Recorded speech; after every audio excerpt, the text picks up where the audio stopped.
اب میں دعوت دوں گی یہاں پہ ایک ہیومن رائٹس کے HRCP کے ممبر اور standing committee human right Pakistan senate کے چیئرمین رہ چکے ہیں افراسیاب خٹک صاحب، وہ آئیں اور بات کریں. پلیز ذرا تالیاں بجائیں کہ یہ ہم ماحول کوشش کر رہے ہیں کہ لڑنے کے لیے.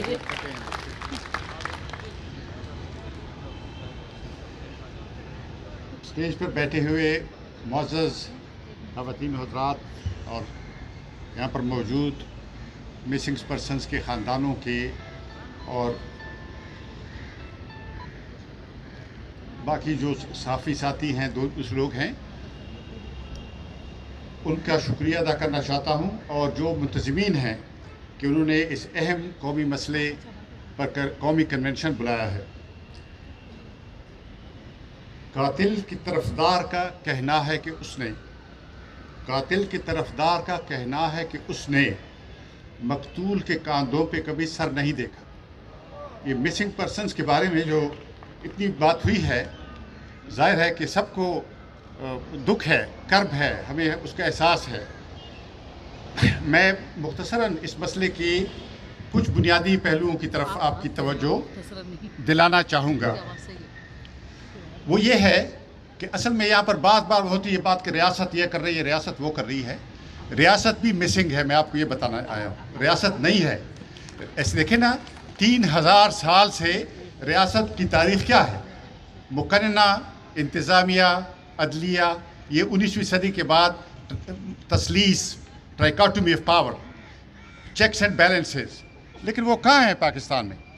وہ تو ایک ادارے نے یا ایک محکمے نے ریاست پر قبضہ کر لیا. ریاست بھی مسنگ ہے. عدلیہ کہاں ہے؟ انتظامیہ، یہ کٹ پتلی انتظامیہ کو چاہ رہے ہیں. اب کیا انتظامیہ کہیں گے؟ کہتے ہیں کہ یونان میں ارسطو جب اپنے شاگردوں کو پڑھا رہا تھا تو انہیں اپنے ساتھ سفر پر لے گیا. راستے میں انہوں نے ایک خاتون کو ایک قبر پر بین کرتے ہوئے، ماتم کرتے ہوئے دیکھا. تو انہوں نے خاتون سے پوچھا، اس نے کہا کہ ایک شیر نے میرے بھائی کو مار کھایا ہے اس لیے اس قبر میں. تو انہوں نے تسلی دی اس کو. اس نے کہا کہ نہیں، یہی شیر میرے باپ کو بھی مار کھا چکا ہے. تو ارسطو نے اسے کہا کہ آپ لوگ اگر اس شیر کا بندوبست کریں، درندے کا نہیں کر سکتے تو یہاں سے چلے جائیں. یہ جگہ آپ کو کیوں پسند ہے؟ اس خاتون نے روتے ہوئے کہا کہ اس لیے کہ یہاں میرے باپ کہتے تھے کہ یہاں ظالمانہ نظام نہیں ہے، ٹیرینی، جس کو ظالمانہ مستبد نظام نہیں ہے. تو ارسطو نے اپنے شاگردوں سے کہا کہ آپ لکھیں کہ جو ظالمانہ نظام ہے وہ آدم خور درندے سے بھی زیادہ خطرناک ہے. 20ویں صدی میں ہم نے دیکھا فیشزم، ہٹلر نے ریاست پر قبضہ کیا، نازیوں نے ریاست پر قبضہ کیا. انہوں نے مظالم کیے، اسی طرح کے مظالم جو ہمارے ملک میں آج ہو رہے ہیں. انہوں نے لوگوں کو اغوا کیا، گیس چیمبرز میں مارا، لوگوں کی کھالیں اتاری. لیکن ایک دن ان کو نورمبرگ کے ٹرائل دیکھنے ہوں گے. ان پر مقدمہ چلا. ساری طاقتوں کے باوجود میں یقین کے ساتھ کہتا ہوں کہ یہ جن لوگوں نے اغوا کیا ہے انہوں نے انسانیت کے خلاف جرائم کا ارتکاب کیا ہے. اصل بات یہ ہے، ہمیں سیدھی بات کہنی چاہیے، یہاں پہ فوج کی حکومت ہے، جرنیلوں کی حکومت ہے، جرنیل شاہی ہے. سول حکومتیں دکھاوے کے لیے ہیں، اور ظاہر ہے کہ وہ نہ عدالتیں مانتے. لیکن مشرف کو عدالت سے سزا ہو گئی ہے. جنرل مشرف آئین کو پامال کرنے میں، جنرل مشرف کہاں ہے؟ مجرم، عدالت سے سزا یافتہ مجرم کہاں ہے؟ اس کو کون بچا رہا ہے؟ ظاہر ہے کہ وہ کہتے ہیں کہ وردی والے ہیں، وردی والوں پر آپ وقت میں نہیں چلا سکتے. دیکھیے، ہیومن رائٹس کمیٹی کا میں چیئرمین تھا، اور میری خوش قسمتی تھی کہ میرے ساتھ کمیٹی میں بہت اعلیٰ قانون دان اور انسانی حقوق کی طرفدار رضا ربانی صاحب، فرحت اللہ بابر صاحب اور دوسرے بہت سارے خواتین حضرات تھے. انہوں نے، ہم سب نے 2013 اور 2014 میں اس مسئلے پر تحقیق کی، اور اس مسئلے کو ہم نے پوری طرح کھنگالا. اور اس کے بعد ہم نے یہ کمیٹی نے ایک رپورٹ تیار کی. ہم نے حکومت سے اس وقت سفارش کی، اور ہم نے سینٹ پہ پیش کی یہ سفارش، اور سینٹ نے اس کو منظور کیا. اس میں ہم نے کہا کہ آپ ISI کے لیے قانون بنائیں. ISI کے لیے کوئی قانون نہیں ہے. ہم نے یہ وزارت دفاع کو خط لکھا، ان کے ساتھ کارسپونڈنس کی کئی مہینے تک. ہم نے انتظار کیا. پہلے انہوں نے کہا کہ وہ جواب دیں گے، پھر انہوں نے جواب نہیں دیا. حکومت اس وقت میاں نواز شریف صاحب کی تھی. ان پر واجب تھا کہ وہ 60 دن میں یا یہ قانون بنائیں یا 60 دن کے اندر جواب دیں کہ کیوں نہیں وہ بنانا چاہتے. انہوں نے ایک بھی نہیں کیا، وہ خاموش رہے. ان کا خیال یہ تھا کہ میں گناہ گار ریٹائر ہو جاؤں گا تو بس یہ مسئلہ. میں ریٹائر ہو گیا 2015 میں، لیکن